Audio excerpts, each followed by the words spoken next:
So, how did you get started on the debt side? What was Sure. the pivotal point for you? Yeah, so I have a slightly opposite growth trajectory. Most people start off being a realtor, then maybe getting their lending license and then investing into real estate after that. I first started investing into real estate, then I realized I should probably have better insight of what is happening. So I got my realtor's license just to network and increase the people I work with within my sphere. And I was trying to do a project in 2019 in San Francisco, and I just could not get financing for it. Like no one wanted to lend money over there. And I did a very similar project that very same year in San Jose, and the financing was approved in 10 days. And obviously, we see the outcome of two different markets where they are right now. I still haven't figured out whether the financing caused the issue to the market or the market caused the issue to the financing. I've not yet answered that question for myself yet. But the important lesson was the place where I invest my money, I wanted to know where the big money is moving. Right. So that's what got me involved in lending, in financing, in capital markets, and saying, if I'm investing my money or my investors' money, I need a very high volume of deal flow on lending and on equity, both. And only then I'm willing to put my investors' money so that I cherry pick the best deals.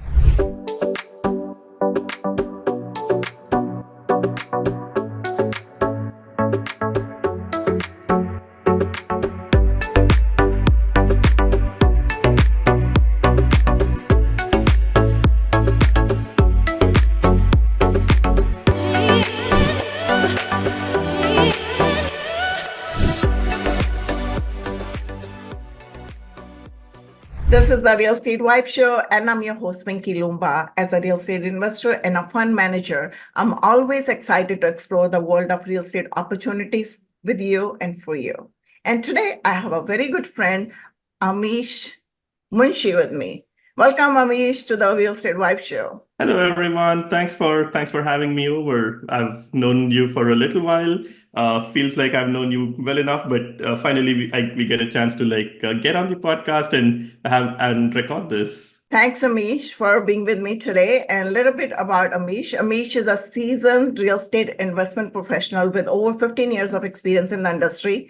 As a founder and CEO of Munshi Capital, he has successfully managed a diverse portfolio for real estate assets, focusing on passive income strategies and debt investments. Real estate debt investments offer a unique opportunity to earn consistent passive income with lower risk compared to traditional equity investments. By acting as a lender, which Amish does, investors can benefit from predictable returns secured by the property itself without the complexities of property management. This strategy, once reserved for institutional investors, but now is accessible to individuals, unlocking new pathways to build wealth and achieve financial freedom. Our topic for today is the power of real estate debt investments. So I'm going to welcome you again, Amish, and let's start with the basics. What exactly the real estate debt investment is, and how do they differ from traditional equity investments that most people are familiar with? Sure. So thanks for starting with the most important question, right? So most people, I call it the investor journey, and I generally put it in like two separate phases. One is an emotional aspect of what a person goes through and how do they reach success. That's the maturity phase that an investor goes through. And then the second is within that, when you take a sliver of it and just say within real estate investments, what they go through, that is what entices me to saying debt investments is a great option for certain investors. So if I look at a very high level investor journey, most people start off saying, "Oh my God, owning a house needs a lot of money." Or investing in real estate needs a lot of money. This is for other people. And slowly and steadily, they realize it may be possible for me to buy my own home, buy my second home, buy multiple investment properties, invest in a syndicate, invest in a fund, and then what after that? After a while, it gets too involved, right? And then they reach a stage where, okay, like I have enough money, I don't know what to do with it. Then they start searching for a purpose in life. So that's kind of a very high level overview that I see. Like, first is this is not for me, this is not me. The second is okay, like let me see, maybe something works out. Then they start becoming successful. And then they are like, okay, like I have financial success, but what do I really need? I need a reason for life. I want generational wealth. I need to contribute to charity. I need a purpose in life. Like that's like the final stage that somebody leads. I'm in the middle with when they're in the investment phase within, and they decide, okay, like real estate is an investment option. Within that, they invest in, most people end up buying their first home, the second home, and then they start investing in syndicates and larger investments. And then finally, they are like, okay, this is also all good, but I want more time. I want my investments to be passive, and I want monthly cash flow, right? Doing that through a syndicate is also great. There is no wrong investment. Everything is great. But how about being the last person to send the money and being the first person to get a paycheck? And in between that, getting paid every single month. So, and an assurance that you're going to get paid, and having a security on it, having an insurance on it, and getting paid every single month with known returns, right? So that's what a debt fund provides. The money, you are still an equity owner of the fund, but the money deployed is truly passive. So if the money deployed is passive, that's what really converts into your returns being passive. Hmm. So why do you think that this real estate debt investment strategy has been underutilized by many? Because a lot of people, they know about the equity portion, but not really a lot of people invest in the debt investments. And also, what has changed so that it's more accessible now? Like you gave us the whole path, the human journey, basically, starting from ground zero to getting to the life phase where they're looking for a purpose because their cup is filled or they're fulfilled. Yeah. So yeah, and I would say what I think earlier it was kind of it needed a lot of money. There was not enough maturity in the financial markets to truly justify what is possible. As an example, on the commercial real estate, our loan to values are closer to 65, 70, maybe 80%. Versus if we look at residential real estate, we go to 80, 85, 90, 95, 97.5, and sometimes 100%. Why is it possible to deploy that sort of capital on a debt side versus the equity side, right? It's because of the volume, the ease of transaction, and the financial security being provided by the underlying asset. More than likely, right? Real estate, residential real estate only increases in value. More than likely, right? We are overgeneralizing it. So and the same probably happens with commercial real estate. But on the residential side, if something doesn't go well, it's easy to get out of that transaction. That's the reason it's possible to have higher debt on the investment. So the maturity of the underlying asset is what is giving us more confidence in giving more debt.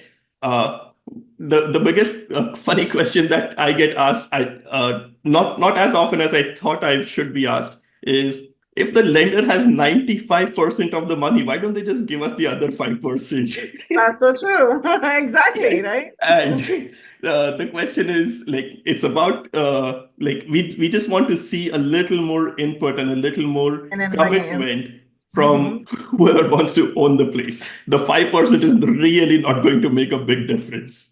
But it's the maturity of the underlying asset class that is giving us that confidence. So that is improving. That's what is allowing us to do longer term loans. Now, I have seen 40-year loans and 50-year loans happening. I have done some of those myself, right? I've been a borrower on a 40-year loan. I've lent it to other people on a 40-year loan, and you can imagine the significance of this. So, if somebody qualified for a 30-year loan, but or let's say somebody was not qualifying for a 30-year loan, if you convert it to a 40-year loan and amortize it, their monthly payments reduce and they will qualify for a higher loan. So the significance of all of that is the longer the markets are maturing, things are getting better on the debt side.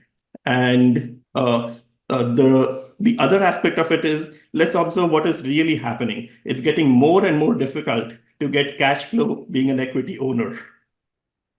Right. I always say, like, yeah, California market is difficult to work in. There is not as many investment options, but it still works, right? It is still a market. There is For sure. balance.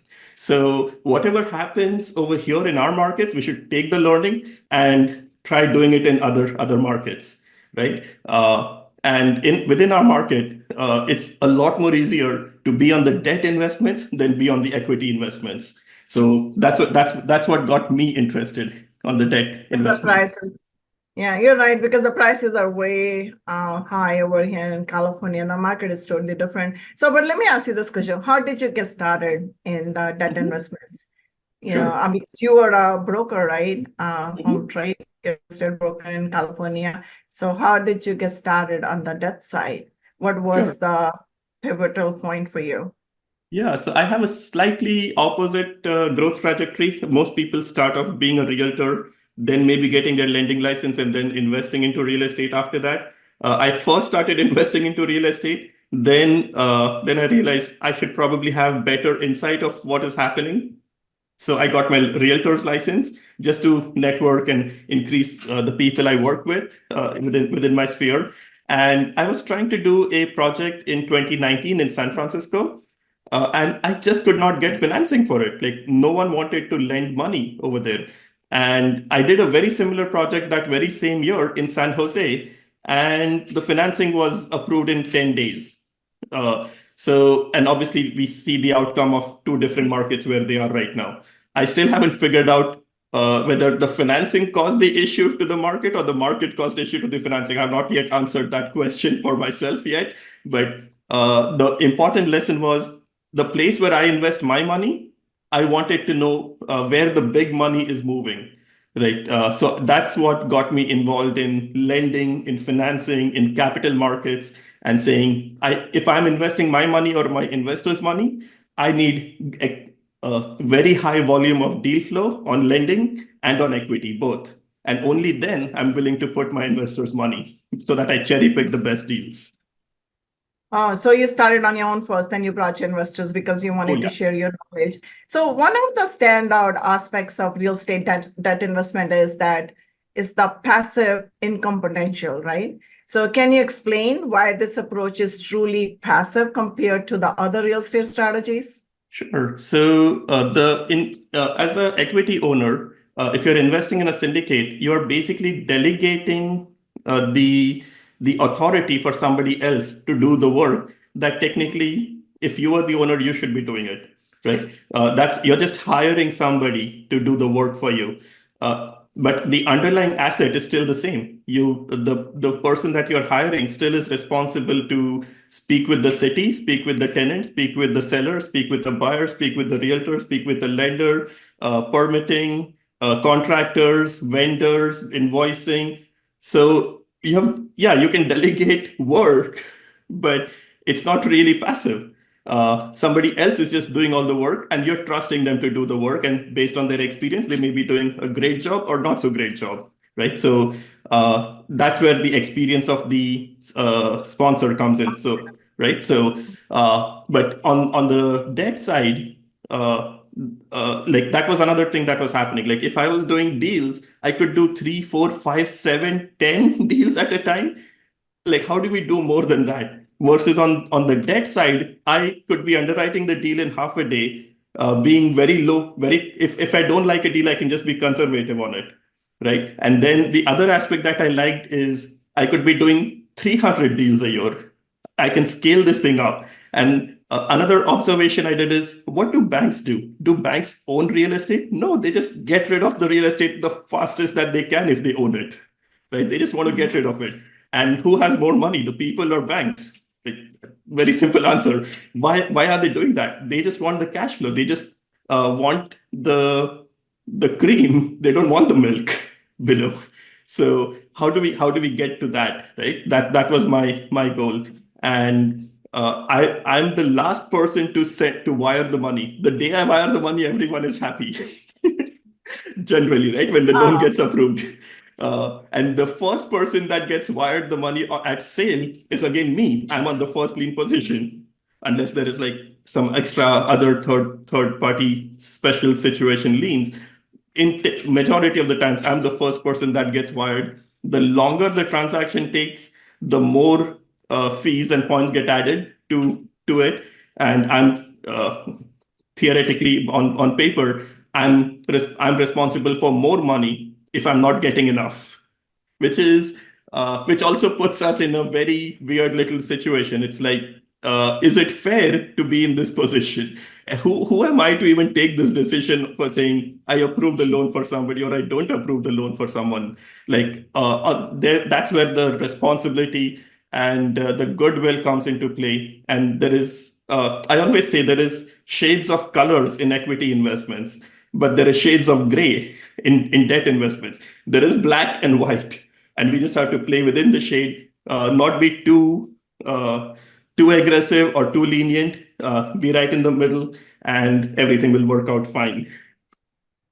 Okay, great. But for those who are new to this concept, could you walk us through a typical real estate debt investment deal? What does the process look like from start to finish? Because I haven't done myself any deal either in the debt investment. So I would like to learn more from you, from your And experience. it's generally very easy. Most of us would have been a borrower, at least most of us, right? Or you may have given money to your friends and family sometimes, saying, "Hey, here is $5,000 for something that you're trying to do. Give it to me when you finish doing that."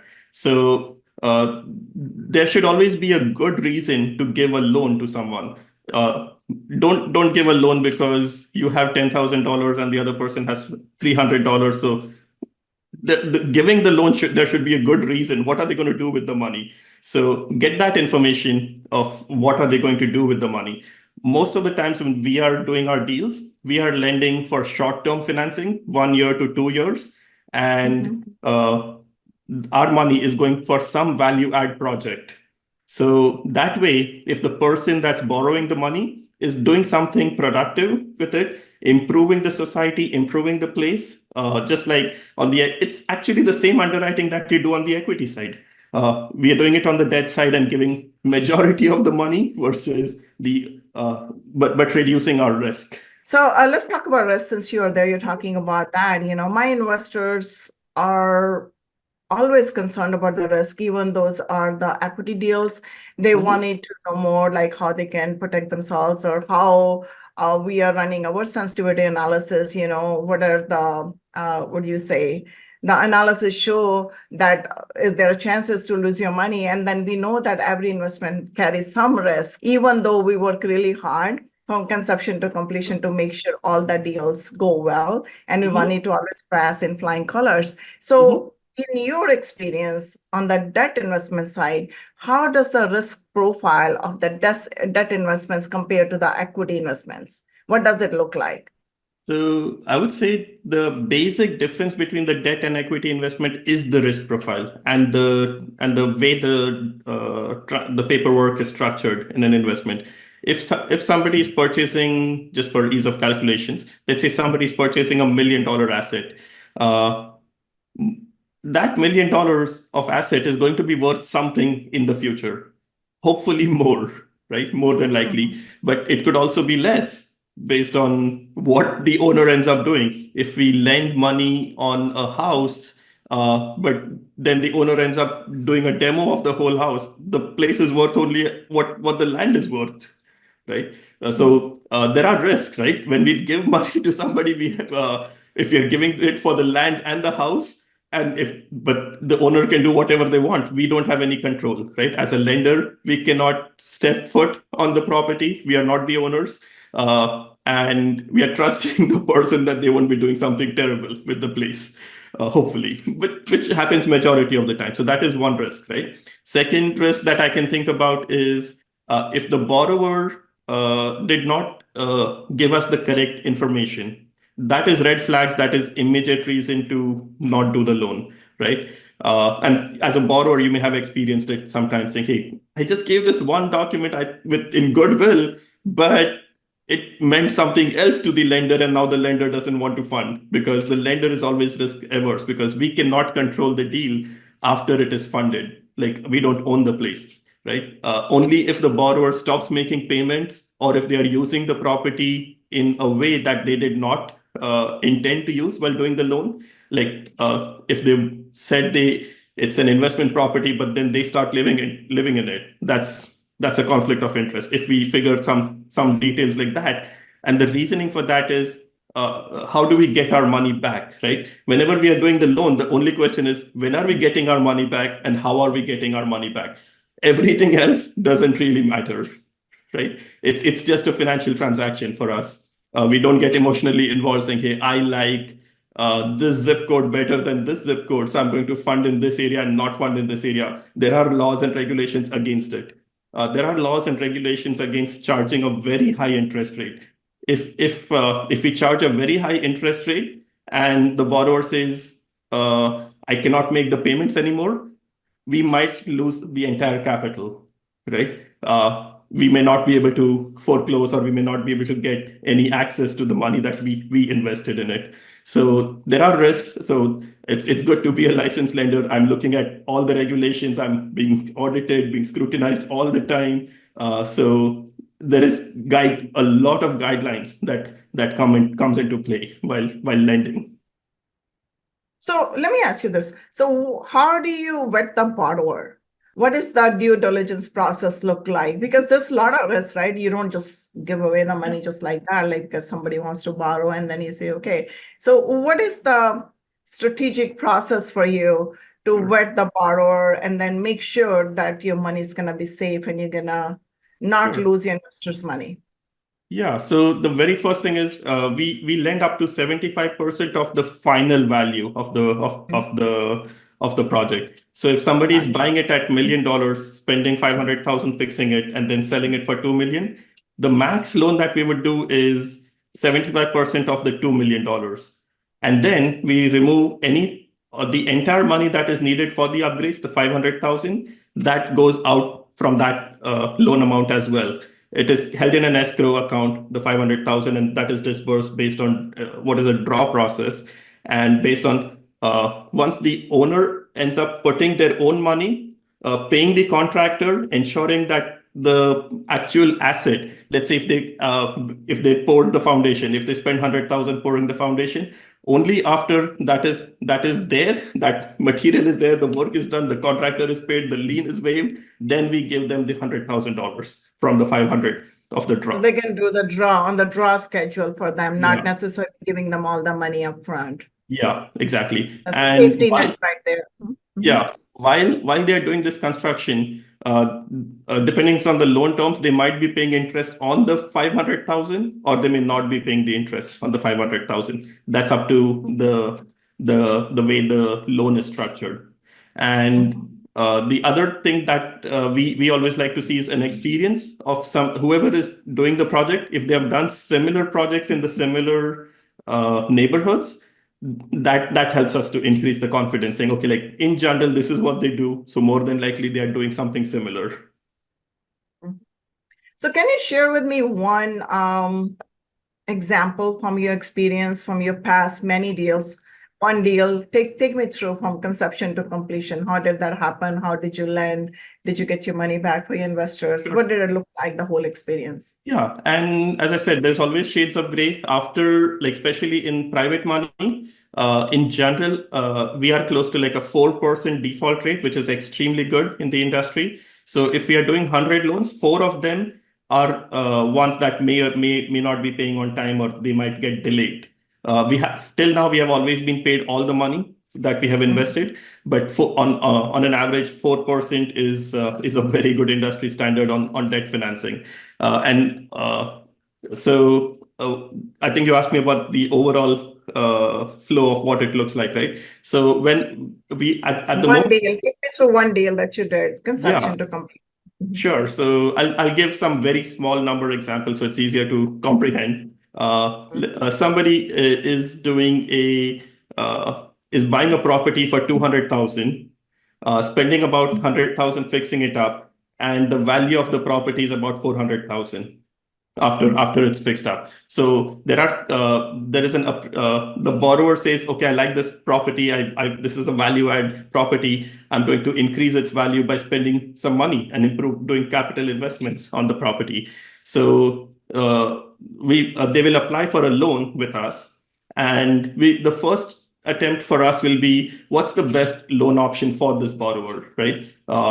And we constantly have a very good deal flow. We do close to 100 loans a month that we are analyzing. And Really? our own investments, we do only on like 3 or 4 in a month. The rest, there will be some existing lender or existing framework of lenders that always we try and make the loan work within that framework of existing investors. Like it could be a mutual fund, it could be an insurance company that has existing guidelines that wants to fund it. So majority of the time we just broker the loan and we give it to an institutional investor. But sometimes the guidelines may not be met, or it may not make sense for a specific investor. But being a lender, when we are looking at so many loans, and it's still just for some very weird little reason, if it doesn't meet the guidelines, that's when we invest our own money and say, hey, this is sensible. We don't need to deny this for a specific reason, and we lend the money to them. So we would lend, let's say, 150,000 at purchase. So the borrower is bringing 50,000, and then they are making payments on the 150,000 plus the 100,000 every single month to us. The 100,000 is kept in an escrow account, and as the borrower keeps making payments and borrows more money, the money from the escrow goes to the borrower as only based on assets, right? So all our money is backed by an asset. So if they pour a foundation, or they do drywall, or they put new electrical, only when that asset is there, only then the money is given to them. And 6 months later, the person ends up selling the property and paying off entire $250,000 of loan.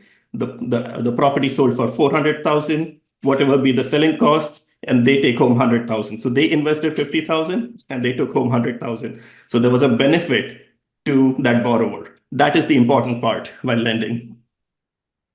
Oh, that's great. So let's zoom out a bit. I wanted to ask you this question. What are some of the emerging trends in the real estate debt investing that's shaping today's market today? Because I see a lot of fund managers too doing the debt loans, or say debt investments for their investors.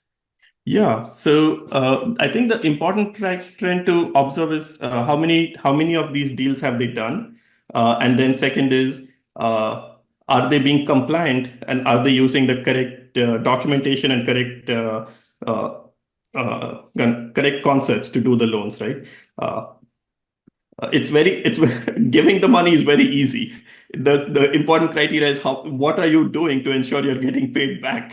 Right? That's so ensure they're using the correct guidelines, the correct processes. They understand the foreclosure process in that state, what is involved in getting the money back, right?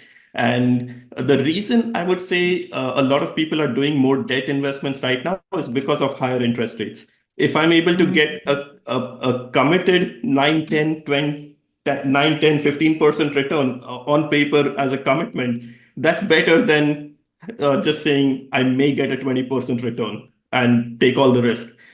On the debt side, hopefully there is, just as I said, there is shades of gray.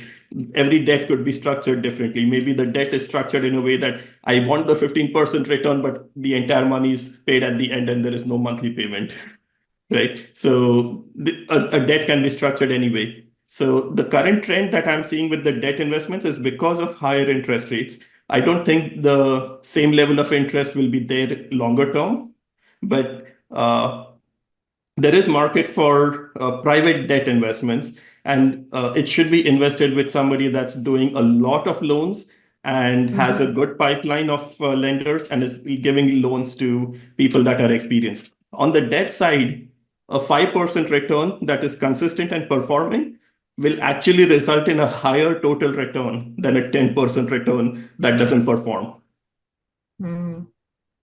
And that's really good. And I wanted to also ask you about some of the accessibility tools, like how people are finding you or how you're finding your borrowers. Are there like platforms like readily available online, all this information? So when the borrower wants to reach me, we like I think I've spent last 4 years just on marketing. So we do everything. We do SEO, we do paid ads, we do outreach, we communicate, we network. I have other 5 loan officers in my company, everyone licensed, and we reach out to other brokers to generate leads. So that's how we generate a lot of leads to lend private capital. And that like just like raising money or finding deals, there should be a good pipeline. So that's what I was focused on majority of I would say last 5 years. Now that I have a really good deal flow, that's when I'm willing to put my money and my investors' money on these deals.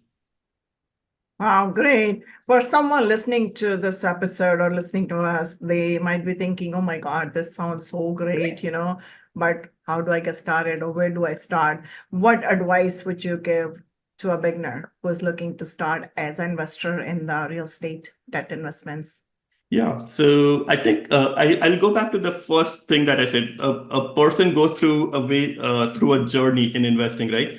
First is they might be in denial, saying, "I cannot be an investor. This is not for me." Then they slowly mature into investing in certain aspects. Debt investments should be it shouldn't just be something that you stumbled across and you feel like, oh, this is great, let me do this, right? Ask or any investment, right? Ask yourself like, what is the reason you are investing, right? Are you looking for like if somebody has a W-2 job with enough monthly income and they don't know what to do with it, debt investments is probably not the right thing. They probably want equity investments or something else. Debt investments is when you have enough net worth and you want freedom, right? That's the stage when it makes more sense to do debt investments. So if and the way to evaluate a debt investments is, how does the lender keep reducing the risk, right? Uh, the stricter our guidelines on a loan, the actual return, the interest rate on the loan is important because that drives the returns, but it's not as relevant. I have a calculator on my website. A 5% return on debt actually beats a 15% return on equity in 5 years because you're getting paid monthly and you're definitely getting paid. The IRR is better if you're paying monthly. This is such an insightful discussion, Amish. Share one golden nugget with my audience at this time. It could be anything. Yeah, I keep asking how the lending guidelines work, and one of the things that I've been thinking for the last 2 months, if anybody else knows about it, let me know. So, as an example, if somebody owns uh, a home and they're trying to buy an investment property, uh, earlier the lenders used to be like your debt to income ratio needs to be at 45%, right? And it wouldn't make sense. Why does that happen?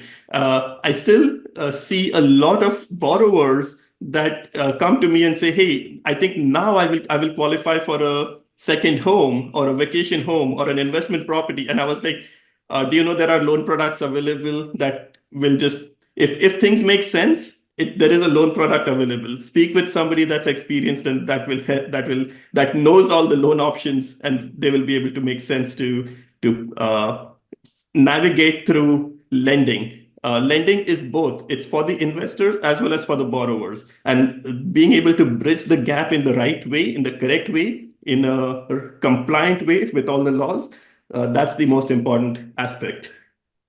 Thank you so much. So this brings us to our rapid fire round. I'm going to ask you 5 questions. Okay. You're going to answer it in Yeah. one word or one sentence only. Okay. Okay.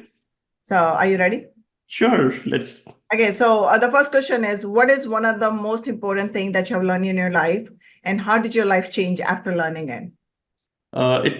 Investing is about asking yourself what you want out of it. Good one. I like that. So share one good book that you would like to recommend to my audience.